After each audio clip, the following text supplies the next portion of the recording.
তালের রস বের করা আমাদের অনেকের কাছে একটা ঝামেলা বলে মনে হয়। প্রথমে তালটাকে ধুয়ে নিয়ে চলে এলাম, এরপর উপরে শক্ত অংশটাকে তুলে দিলাম। তারপর গায়ের যে খোলাটা আছে খুব নরম হয়, কারণ তালটা কিন্তু একদম পাকা টুসটুসে হয়, সেই জন্য খুব সহজে তোমরা খুলে নেবে। এরপর তিনটে আঁটি ভাগ করে নিচ্ছি। অনেক তাল দুটো আঁটি হয়, অনেক তাল তিনটে আঁটি হয়। আঁটিগুলোকে একটু আলগা করে দিচ্ছি হাতের সাহায্যে।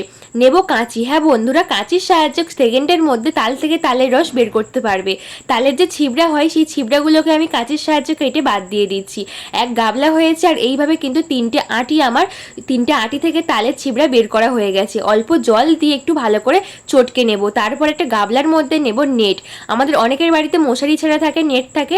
নেটের সাহায্যে তালের এই যে ছিবড়াগুলো দিয়ে একটু ঘুরিয়ে ঘুরিয়ে নিলেই কিন্তু এক গাবলা আমাদের তালের রস বের হয়ে যাবে। বন্ধুরা, তোমরাও এইভাবে তাল থেকে তালের রস বের করতে পারবে সেকেন্ডের মধ্যে। আশা করছি এই পদ্ধতি তোমাদের ভালো লেগেছে।